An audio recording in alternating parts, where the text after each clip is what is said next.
ইসলামী আন্দোলন বাংলাদেশ জেলা শাখা জালকারী জেলা শাখা কর্তৃক আয়োজিত আজকে সম্মেলনের সম্মানিত সভাপতি ওলামায়ে কেরাম, কেন্দ্রীয় নেতৃবৃন্দ, সকল স্তরের ইসলাম প্রিয় দেশপ্রেমিক ভাইয়েরা আমার, ইসলামী আন্দোলন বাংলাদেশ আপনি কেন করবেন? ধর্ম দৃষ্টিকোণ থেকে এবং রাজনৈতিক দৃষ্টিকোণ থেকে আপনাদেরকে এই কথা আমি বলবো, ইসলামী আন্দোলনের বাহিরে একজন মুসলমান, ইসলামী সংগঠনের বাহিরে, ইসলামী আন্দোলনের বাহিরে, ইসলামের বাহিরে একজন মুসলমান কোনো সংগঠন করতেই পারে না। যেমন আমাদেরকে অনেকে বলে আপনি ইসলামপন্থী। কি পন্থী? তাহলে তাকে প্রশ্ন করা উচিত, আমি ইসলামপন্থী, আপনি কোন পন্থী? আপনার পরিচয় কি? আমি তো ইসলামপন্থী, আপনি বলছেন আমি ইসলামপন্থী, তাহলে আপনার তো নিশ্চয় একটা পরিচয় থাকবে। সেই পরিচয়টা কি? আপনি হিন্দুপন্থী, খ্রিস্টানপন্থী, ইহুদিপন্থী, নাস্তিকপন্থী, আমেরিকানপন্থী, না রাশিয়ানপন্থী, না ভারতপন্থী? প্রশ্ন আছে কি নেই? দেখবেন অনেক পাশ্চাত্য সংগঠনের কর্মীরা, নেতারা বলে আপনার ইসলামপন্থী। আমরা ইসলামপন্থী, আমাদের পরিচয় আমরা স্পষ্ট করছি, কিন্তু আপনার পরিচয় আপনার স্পষ্ট করতে হবে আপনি কোন পন্থী। মুনাফিকি পন্থীতে রাজনীতি করা যায় না। আপনি দাবি করবেন আমি মুসলমান, আপনার নবী জনাব মুহাম্মদ রাসূলুল্লাহ সাল্লাল্লাহু আলাইহি ওয়াসাল্লাম, আর আপনি নবীর আদর্শ বাস্তবায়ন করবেন না, সক্রেটিসের আদর্শ বাস্তবায়ন করবেন, প্লেটোর আদর্শ বাস্তবায়ন করবেন, আপনি আব্রাহাম লিঙ্কনের আদর্শ বাস্তবায়ন করবেন, আপনি ডেমোক্রেসি বাস্তবায়নের চেষ্টা করবেন, আপনি সমাজতন্ত্র বাস্তবায়নের চেষ্টা করবেন, আপনি সেকুলার বাস্তবায়নের চেষ্টা করবেন, অথচ দাবি করবেন আমার নবী জনাবে মুহাম্মদ রাসূলুল্লাহ সাল্লাল্লাহু আলাইহি ওয়াসাল্লাম। এটা মেনে নেওয়া যায় না। প্রত্যেক নবীর উম্মত সেই নবীর আদর্শ বাস্তবায়নের চেষ্টা করে। আপনি যদি নবী আলাইহিস সালাতু উম্মত হয়ে থাকেন, তাহলে নবীর আদর্শ বাস্তবায়নের চেষ্টা করেন না কেন? তার মানে আপনি আমার নবীর উম্মত নন। আপনি ভুল করতেছেন। আমরা আমার নবীর উম্মত, কাজে আমার জীবনের বিনিময়, আমার মালের বিনিময়, আমার অর্থের বিনিময়, আমার সব কিছুর বিনিময় নবী আলাইহিস সালাতু আদর্শ বাস্তবায়ন করার আমি চেষ্টা করছি, করবো ইনশাআল্লাহ। একজন ধর্মীয় ব্যক্তি ইসলামের বাহিরে ভোট দেওয়ার কোনো সুযোগই রাখে না, কারণ একজন ধার্মিক বিশ্বাস করে আমি যাহা কিছু করতেছি, যাহা কিছু বলতেছি, কিয়ামতের ময়দানে ওজন করা হবে। ইমাম বুখারী রাহমাতুল্লাহ আলাইহি তার বুখারীর শেষ ভাব, ওয়া নাদাউল মাওয়াজিন আল কিসত লিয়াউমিল কিয়ামাহ ওয়া আন্না আমালা বানি আদম কাওলুহুম ইউজান, বনি আদমের বালেগ হওয়ার পর থেকে মৃত্যুর আগ পর্যন্ত যত কাজ করছে, যত কথা বলছে, প্রত্যেকটা কথা এবং কাজকে ওজন করা হবে। তার মানে আমি যাকে ভোট দিছি এই ভোটটাকে ওজন করা হবে। তার মানে আমার ভোটের মাধ্যমে যত ন্যায় হবে, ভালো কাজ হবে, সেই ভালো কাজের ওজন করা হবে। আর আমার ভোটের মাধ্যমে যত গুনাহ হবে, অত্যাচার হবে, অবিচার হবে, ধর্ষণ হবে, লুণ্ঠন হবে, সেইটাকে ওজন করা হবে। এর জন্য আমি বলি, কিয়ামতের ময়দানে অনেক মুসল্লি দেখবে আমলনামায় লক্ষ লক্ষ ব্যারেল মদের গুনাহ। সে বলবে আল্লাহ আমি কোনোদিন মদ পান করি না, তো মদের গুনাহ আসছে কোথার থেকে? আল্লাহ বলবেন আমি জানি তুই মদ পান করস নাই, কিন্তু যাদেরকে ভোট দিয়ে মদের আইন পাশ করার সুযোগ করছো, তোর ভোট ব্যতীত মদের আইন পাশ করতে পারতো না, কাজে আমলনামায় তোর সমস্ত গুনাহ লিখে দিয়েছে। অনেক মুসল্লি দেখবে লক্ষ লক্ষ জেনার গুনাহ। আল্লাহ আমি কোনোদিন মেয়েদের দিকে তাকাই নাই, আমি তো চরমুনার মুরিদ ছিলাম, শশিনার মুরিদ ছিলাম, নেসারাবাদের ভক্ত ছিলাম, এত জেনার গুনাহ আসলো কোথার থেকে? আল্লাহ বলবেন আমি জানি তুই কাজ করস নাই, কিন্তু যাদেরকে ভোট দিয়ে বেবিচারের আইন পাশ করার সহযোগিতা করছো, ওই সমস্ত গুনাহ তোর আমলনামায় লিখে দিয়েছে। অনেক মুসল্লি দেখবে চুরির গুনাহ, ডাকাতির গুনাহ, কাজী একজন ধার্মিক কোনো অবস্থাতেই ইসলামের বাহিরে কোনো ব্যক্তিকে, কোনো দলকে, কোনো আদর্শকে ভোট দিতে পারে না। কাজী এই দৃষ্টির থেকে আপনাকে অবশ্যই ইসলামী আন্দোলন করতে হবে। রাজনৈতিক দৃষ্টিকোণ, মানুষ শান্তি চায়, মুক্তি চায়, মানুষ স্বাধীনভাবে বসবাস করতে চায়, জান মালের নিরাপত্তা চায়, ইজ্জত আবরু হেফাজত চায়। আর ইসলামের বাহিরে কোনো আদর্শ কাউকে মুক্তি দিতে পারে না, শান্তি দিতে পারে না। 5ই আগস্টের পরে বাংলাদেশের মন্দিরগুলি কারা পাহারা দিয়েছে বলেন তো? ইসলামী আন্দোলনের ওলামায়ে কেরাম, তোলাবায়ে ইলম। শুধু কি তাই, আমাদের কাছে বহুত হিন্দুরা মোবাইল করেছেন, হুজুর আমার ঘরের নিরাপত্তা। আমি বলছি কোনো টেনশন করবেন না, অপেক্ষা করুন, আমাদের লোকজন আপনাদেরকে পাহারা দিবে। আমাদের লোকজন সারা রাত্রে হিন্দুদের বাড়িতে পাহারা দিয়েছে। তার মানে একজন মুসলমান হিন্দুর জন্য নিরাপদ, একজন মুসলমান খ্রিস্টানদের জন্য নিরাপদ, একজন মুসলমান শুধু মানুষের জন্য নিরাপদ না, একজন মুসলমান গোটা মাখলুকাতের জন্য নিরাপদ। ওমর ইবনে খাত্তাব রাদিয়াল্লাহু কি বলেছেন? আমার আমলে ফোরাতের কুলিয়েও যদি কোনো কুকুর না খেয়ে মারা যায়, আমি ওমরকে জবাব দিতে হবে। কোথায় মদিনা আর কোথায় ফোরাত? ফোরাত হল ইরাকে, আর আমিরুল মুমিনিন ছিলেন মদিনায়। সেখান থেকে বলেছেন যদি আমার খেলাফতের আমলে ফোরাতের কুলিয়েও কোনো কুকুর না খেয়ে মারা যায়, আমি ওমরকে আল্লাহর কাছে জবাব দিতে হবে। তার মানে একজন মুসলমান শুধু মানুষের জন্য নিরাপত্তা প্রদান করে না, একজন মুসলমান পশুর জন্য নিরাপত্তা প্রদান করে। একজন মুসলমান এই গাছের জন্য রহমত, মাছের জন্য রহমত, জানোয়ারের জন্য রহমত। ইসলাম যদি চলে আসে তাহলে ইজ্জত এবং আবরুর কিভাবে হেফাজত হবে? যদি আপনি মুসলমান কোনো হিন্দু মেয়েদের সাথে ইফতিজিং করেন, অবৈধ কাজ করেন, তাহলে আপনার কি বিচার হবে না? আপনি যদি হিন্দুর ঘরে চুরি করেন, আপনার কি বিচার হবে না? আপনি অবৈধভাবে কোনো হিন্দুকে হত্যা করলে আপনার কি বিচার হবে না? আপনি কি বলছেন? কি বুঝলেন? তার মানে ইসলামিক কান্ট্রিতে হিন্দু, বৌদ্ধ, খ্রিস্টান যত ধরনের মানুষ আছে, যত আদর্শের, যত ধর্মের মানুষ আছে, সমস্ত মানুষগুলি ইসলামের কাছে নিরাপদ।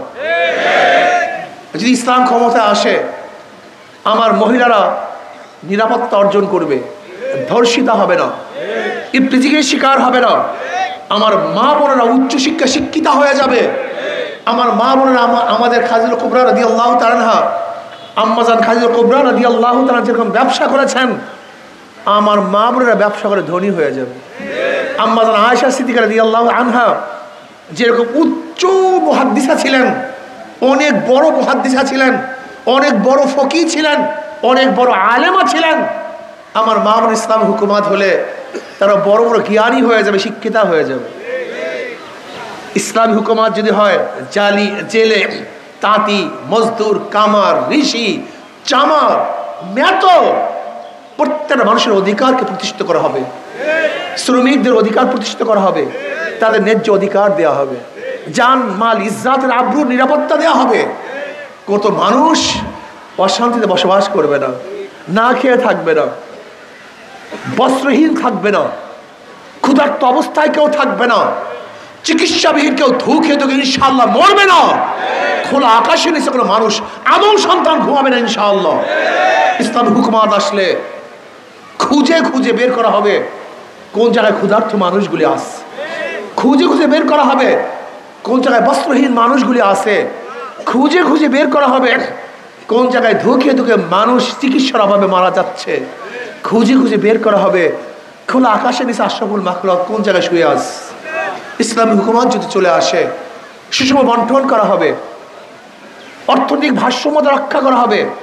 কেউ 10 তলায়, কেউ নিচ তলায় না, কারোর দস্তারখানে 1000 ধরনের খানা থাকবে, আর কারোর দস্তারখানে এক প্রকার খানা থাকবে না, এটা হবে না। অর্থনৈতিক ভারসাম্যতা রক্ষা করা হবে, খাদ্যের ভারসাম্যতা রক্ষা করা হবে, ভারসাম্যতা রক্ষা হবে ইজ্জাতের, ভারসাম্যতা রক্ষা করে প্রত্যেকটা মানুষের। ইসলাম যদি ক্ষমতা আসে, বর্তমানে যে কাজ হচ্ছে তার চেয়ে 70 গুণ কাজ একই বাজেটে বেড়ে যাবে। বলতে পারেন কিভাবে?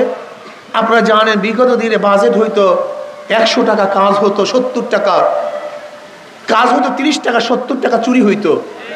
অবশ্য আগের মন্ত্রীর বক্তব্য অনুযায়ী তিনি বলেছেন 90 টাকায় চুরি। বাজেট করি 100 টাকা, গ্রামে পৌঁছে 10 টাকা, 90 টাকায় কি হয়ে যায়? আর ইসলামী হুকুমাত হলে ওই 100 টাকা বাজেট গ্রামে 100 টাকাই পুষবে, সেখানে 1 টাকাও ঘাটতি হবে না। তার মানে একই বাজেটে এখন যদি ব্রিজ হয় 30টা, ইসলামী হুকুমাত হলে একই বাজেটে ব্রিজ হবে 100টা। একই বাজেটে এখন যদি ক্ষুধার্ত মানুষ ক্ষুধা নিবারণ করে 30 জন, একই বাজেটে ইসলামী হুকুমাত হলে ক্ষুধা নিবারণ করবে 100 জন। একই বাজেটে এখন যদি বস্ত্রহীন মানুষগুলি বস্ত্র পরে 30 জন, ইসলামী হুকুমাত হলে একই বাজেটে বস্ত্রহীন মানুষগুলি বস্ত্র পরবে 100 জন।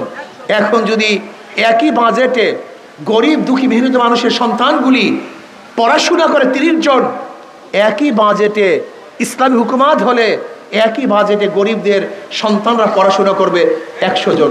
শুধু কি তাই, ইসলামী হুকুমাত হলে হাজারো তাঁতি, জেলে, চামার, কামারের সন্তান, গরিবদের সন্তান যাদের মেধা আছে কিন্তু উচ্চ শিক্ষায় শিক্ষিত হতে পারছে না, ইসলামী হুকুমাত হলে ওই সমস্ত মেধাবীদেরকে খুঁজে খুঁজে ইসলামী সরকার তাদেরকে উচ্চ শিক্ষায় শিক্ষিত করার চেষ্টা করবে ইনশাআল্লাহ। ইসলামী হুকুমাত হলে ওমর ইবনে খাত্তাব রাদিয়াল্লাহু তাআলা আনহুর স্ত্রী যেরকম ধাত্রী হয়েছেন, আপনি কি জানেন না? ওমর ইবনে খাত্তাব রাদিয়াল্লাহু তাআলা আনহুর স্ত্রী কি হয়েছিলেন? ধাত্রী হয়েছিলেন। তিনি বললেন, আমিরুল মুমিনিন, আপনার এক বোনের সন্তান হয়েছে, ছেলে সন্তান হয়েছে। তখনই তিনি জানতে পেরেছেন যে ওমর ইবনে খাত্তাব আমিরুল মুমিনিন আমার মতো গরিবের দরজায় দাঁড়িয়ে আছে, আর তার স্ত্রী ফার্স্ট লেডি ধাত্রীগিরি করতেছে। ইসলামী হুকুমাত আসে সাম্যতা হয়ে যাবে, মানুষগুলি সমান হয়ে যাবে। কে রাজা, কে প্রজা, কে শাসক, কে শাসিত পার্থক্য থাকবে না। আমরা ভেদাভেদ ভুলে গিয়ে সমস্ত মুসলমান এক হয়ে যাব। সবাই সম্মান ইজ্জাতে বসবাস করতে পারবে, আরাম আয়েশে বসবাস করতে পারবে, বরকত হবে। যেরকম আফগানিস্তানে আপনারা দেখেছেন সামান্য বাজেটে যেই পরিমাণ বরকত হয়, আল্লাহ পাক রব্বুল আলামিন কালামে পাকের মধ্যে ফরমান, ওয়ালাউ আন্না আহলাল কুরা আমানু ওয়াত্তাকাউ লাফাতাহনা আলাইহিম বারাকাতিম মিনাস সামাই ওয়াল আরদ। যদি বস্তির লোকগুলি, গ্রামের লোকগুলি, এলাকার লোকগুলি ঈমান ও তাকওয়া অর্জন করত, তাহলে আমি আসমান এবং জমিনের বরকতের দরজা খুলে দিতাম। আজকে আফগানের অবস্থা দেখেন, আল্লাহ পাক রব্বুল আসমান এবং জমিনের বরকতের দরজা খুলে দিয়েছে। শুধু খনি আর খনি। গোটা বিশ্বের মধ্যে অর্থনৈতিক এত চাঙ্গা, এত স্বল্প সময় কোন ইতিহাস নেই। মাত্র 9 মাসে অর্থনৈতিক চাঙ্গা গোটা দুনিয়ার মধ্যে দ্বিতীয় কোনো নজির নেই। আল্লাহ পাক রব্বুল ফাতাহনা আলাইহিম বারাকাতিম মিনাস সামাই ওয়াল আরদ। আল্লাহ আসমান এবং জমিনের বরকতের দরজা খুলে দিয়েছেন। এখন অনেকেই মনে করে, হুজুর আমি তো গাঁজাখোর, আমি তো মদ পান করি, আমার অভ্যাস তো খারাপ, ইসলাম হুকুমাত হলে আমার অবস্থাটা কি হবে? আমি অনেক গাঁজাখোরকে বলছি, ভাই কোনো টেনশন নাই, তুমি কি মসজিদে গিয়ে গাঁজা পান করতে পারো? না হুজুর। বলে কেন? সেখানে তো পরিবেশ নেই। আমি বললাম, দেখ ইসলাম হুকুমাত হলে গোটা বাংলাদেশটা এরকম পরিবেশ হয়ে যাবে যেখানে তুমি নিজ ইচ্ছা থেকে গাঁজা ছেড়ে দেবা, গাঁজা পান করতে পারবো না। তুমি ভাবছো আমি বিপর্দা, আমি কি করব? তুমি জানো না, তুমি এমন এক পরিবেশ পাবা যেখানে নিজেকে উলঙ্গ অবস্থায় রাস্তায় বের করতে তোমার মনই চাইবে না যে আমি উলঙ্গ অবস্থায় রাস্তায় বের হব কিভাবে। তুমি আজকে সুদখোর, ইসলামী হুকুমাত আসলে সুদের মাধ্যমে তোমার অর্থনীতি চাঙ্গা করার প্রয়োজন নাই, বরং ইসলামী অর্থনীতি তোমাকে ধনী বানানোর ব্যবস্থা করে দেবে। একজন খারাপ লোক ইসলাম হুকুমাত আসলে ভালো হয়ে যাবে। আল্লাহ পাক কি বলেন? ইন্নাস সালাতা তানহা আনিল ফাহশাই ওয়াল মুনকার। নিশ্চয়ই নামাজ গর্হিত কাজ থেকে নামাজকে ফিরিয়ে রাখে। আর ইসলাম হুকুমাতের কাজটা কি? আল্লাহ পাক কালামে পাকের মধ্যে ফরমান, আল্লাযীনা ইম্মাক্কান্নাহুম ফিল আরদি আকামুস সালাহ। যদি ওদেরকে ক্ষমতা দেওয়া হয়, তারা প্রথম কি করবে? নামাজ কায়েম করবে। কি করবে? আর নামাজ যদি কায়েম করতে পারি তাহলে মানুষগুলি ভালো হয়ে যাবে। চুরি থাকবে না, ডাকাতি থাকবে না, জুলুম থাকবে না, অত্যাচার থাকবে না, অবিচার থাকবে না। এই জন্য আসুন আগামীতে আমরা শান্তির প্রতি হাত পাখান।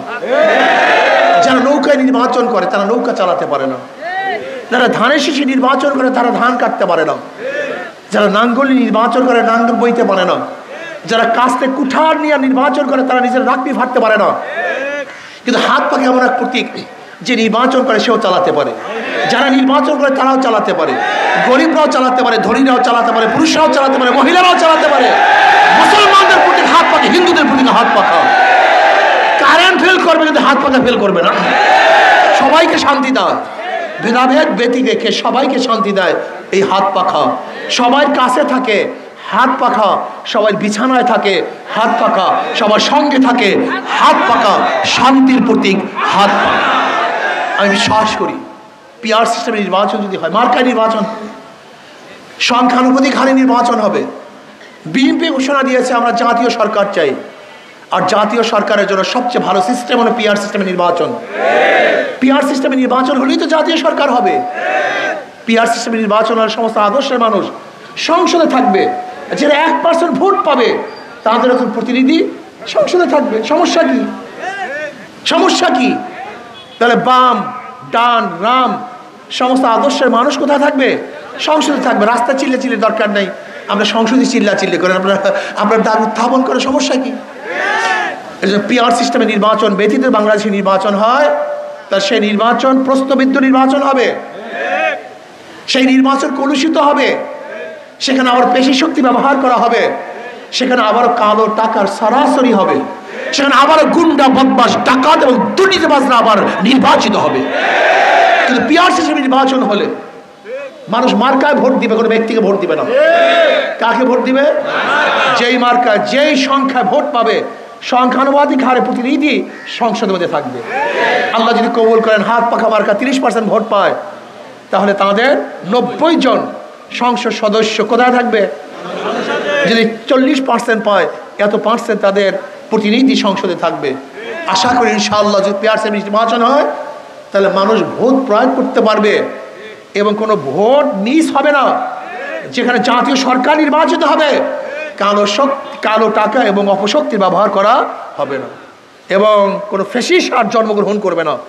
এককভাবে নির্বাচন হলে ফ্যাসিস্ট জন্ম হওয়ার সম্ভাবনা থাকে, আর যদি জাতীয় সরকার হয় সেখানে ফ্যাসিস্ট আর জন্ম হওয়ার কোনো সুযোগ থাকবে না। কাজে আসলে আমরা সম্মিলিতভাবে ইনশাআল্লাহ ইসলামকে বিজয় করার জন্য, ইসলাম হুকুমাত কায়েম করার জন্য সবাই চেষ্টা করতে রাজি আছে ইনশাআল্লাহ। দাওয়াত দিবেন না, কেউ দাওয়াত দেওয়ার দরকার নেই।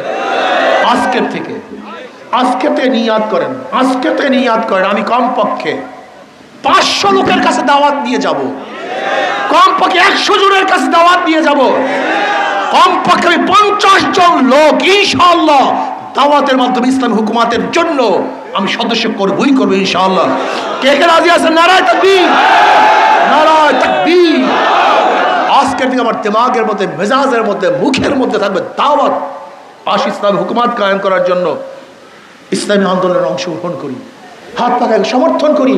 আজকের থেকে দাওয়াত দাওয়াত দাওয়াত। আমার পকেটের মধ্যে রিসিট বই থাকবে, পকেটের মধ্যে কি থাকবে?